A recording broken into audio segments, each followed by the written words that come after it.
संत कबीर जी अपनी जीविका चलाने के लिए सूत काटकर उससे कपड़ा बनाने का काम करते थे।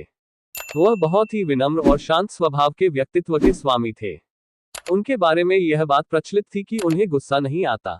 एक बार एक साहूकार के पुत्र ने उनके स्वभाव को परखने का निश्चय किया। वह अपने मित्रों के साथ संत कबीर जी के पास पहुंचा। उसने कबीर जी से एक साड़ी का मूल्य पूछा। कबीर जी ने साड़ी का मूल्य 10 रुपए बताया। इतना सुनते ही लड़के की खुराफात शुरू हो गई। उसने कबीर जी को क्रोध दिलाने के लिए साड़ी के 2 टुकड़े कर दिए। अब वह लड़का साड़ी का एक टुकड़ा हाथ में पकड़कर बोला कि मुझे केवल साड़ी का एक टुकड़ा ही चाहिए। बताओ आधी साड़ी का मूल्य क्या लोगे? कबीर जी विनम्रतापूर्वक कहा 5 रुपए। इतना सुनते ही लड़के ने इस बार फिर से आधी साड़ी को 2 भागों में बांटा और उसका मूल्य पूछा। कबीर जी शांति पूर्वक बोले कि अब इसका मूल्य केवल 2.5 रुपए है। लड़के का खेल चलता रहा और वह हर बार साड़ी को आगे टुकड़ों में बांटकर उसका मूल्य पूछता रहा और कबीर जी धैर्य से मूल्य बताते रहे। अंत में लड़का कहने लगा कि मुझे अब साड़ी नहीं चाहिए क्योंकि यह टुकड़े मेरे किसी काम नहीं आएंगे। कबीर जी ने शांत भाव से लड़के को उत्तर दिया कि वे टुकड़े अब तुम्हारे तो क्या किसी के काम नहीं आएंगे। लड़के को कबीर जी को अभी भी क्रोध न करते हुए देखकर अपने किए पर शर्मिंदगी महसूस होने लगी। लड़का ने कबीर जी से कहा कि मैंने आपका नुकसान किया है, इसलिए मैं इस साड़ी का मूल्य चुकाना चाहता हूँ। कबीर जी कहने लगे कि जो साड़ी तुमने मुझसे खरीदी ही नहीं उसका मूल्य मैं तुमसे कैसे ले सकता हूँ।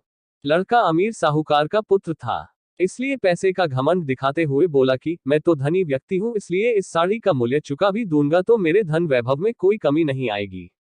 लेकिन तुम तो एक निर्धन जुलाहे हो, तुम इतना नुकसान कैसे सहोगे? इस साड़ी के टुकड़े टुकड़े करके मैंने ही तो बर्बाद किया है, इसलिए साड़ी का मूल्य मुझे ही चुकाना चाहिए। कबीर जी उसे समझाते हुए बोले कि तुमने जो इस साड़ी का जो नुकसान किया है उसका मूल्य देकर भी तुम उसकी भरपाई नहीं कर सकते। कबीर जी की बात सुनकर लड़का विस्मित होकर कबीर जी को देखने लगा कि यह जुलाहा क्या कह रहा है। वह मूल्य चुकाकर भी इस साड़ी के नुकसान की भरपाई नहीं कर सकता। कबीर जी ने उसे बताया कि जरा सोचो कि सबसे पहले किसान ने कितनी मेहनत से इस साड़ी के लिए प्रयोग होने वाली कपास को उगाया होगा। मेरी पत्नी फिर इस कपास को बीना और उसका सूत काता होगा। उसके बाद उसकी रंगाई की गई और उसके पश्चात उसको बुना गया।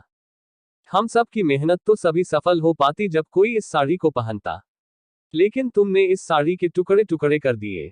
अब तुम ही बताओ कि इस साड़ी का मूल्य चुकाकर तुम इस घाटे को कैसे पूरा कर सकते हो। लड़के की इतनी उद्दंडता के पश्चात भी कबीर जी ने शांत और सौम्य स्वर में उसे समझाया। अब लड़का शर्म से पानी पानी हो रहा था। वह कबीर जी के चरणों में गिर गया और क्षमा मांगने लगा। कबीर जी ने बड़े प्यार से उसे उठाया और समझाया कि देखो बेटा, अगर मैं आज तुमसे इस साड़ी का